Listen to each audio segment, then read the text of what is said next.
Assalamualaikum warahmatullahi wabarakatuh. Perkenalkan, nama saya Lili Wayuningsih, NIM 1921510 dari Prodi Pendidikan Fisika semester 2. Di sini saya akan melakukan simulasi hukum Faraday. Hukum Faraday adalah hukum dasar elektromagnetik yang menyebutkan bagaimana arus listrik menghasilkan medan magnet dan sebaliknya bagaimana medan magnet menghasilkan arus listrik di sebuah konduktor. Hukum Faraday disebut juga dengan hukum industri elektromagnetik Faraday. Ketika magnet diletakkan jauh dari kumparan, maka tidak ada perubahan baik dari tegangan maupun dari lampu dan jarumnya. Jarumnya tetap menunjukkan 0 dan lampu mati. Lalu ketika medan magnet kutub selatan kita masukkan ke kumparan secara perlahan-lahan ya. Ini kumparannya jumlahnya itu 4 lilitan. Kita masukkan secara perlahan ya. Ya, yang terjadi adalah tegangan menunjukkan ke arah positif. Tegangan menunjukkan ke arah nilai positif dan lampu terang. Dan ketika magnet kutub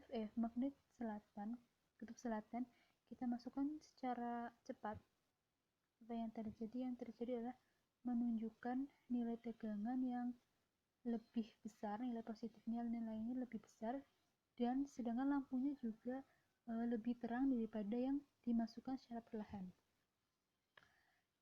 Lalu kita ganti dengan magnet yang utara. Magnet kutub utara itu kita masukkan secara perlahan, menghasilkan tegangan nilai min, jarum min, sedangkan lampu juga ya terang. Lalu kita masukkan secara cepat.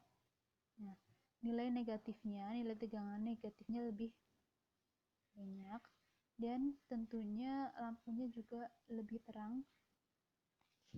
Terus tadi kan lilitan jumlahnya 4, kita tambah lilitannya. Kita masukkan kutub selatan dulu secara perlahan, menghasilkan nilai positif dan lampu terang, cuman lebih terang yang kumparannya terdiri dari 4 lilitan. Terus kita masukkan secara cepat, menghasilkan lampu yang lebih terang daripada yang tadi yang perlahan dengan jumlah 2 lilitan. Terus kita ganti dengan kutub utara perlahan, terus secara cepat. Setelah itu ya kita akan menggunakan garis medan. Nah, ini kalau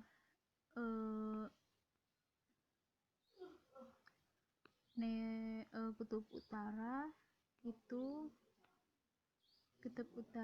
kan kutub ya di sini keluar. Ini keluar, kalau utara keluar, kalau selatan masuk arah garis medannya ya. Nah, dari simulasi tersebut dapat disimpulkan bahwa faktor yang mempengaruhi GGL atau gaya gerak listrik itu yang pertama adalah jumlah lilitan pada kumparan. Jika semakin banyak lilitan di kumparan, maka akan semakin besar pula tegangan yang diinduksikannya. Kedua yaitu kecepatan gerak medan magnet. Jika semakin cepat garis gaya medan magnet atau flux yang menyentuh konduktor, maka semakin besar pula tegangan induksinya. Ketiga, jumlah garis gaya medan magnet itu flux. Jika semakin besar jumlah garis gaya medan magnet yang menyentuh konduktor, maka akan semakin besar juga tegangan induksi. Berarti yang mempengaruhi faktor-faktornya itu ada jumlah lilitan, kecepatan gerak medan magnet, jumlah garis gaya medan magnet. Sekian dari simulasi yang bisa saya sampaikan. Apabila ada kekurangan, saya mohon maaf. Wassalamualaikum warahmatullahi wabarakatuh.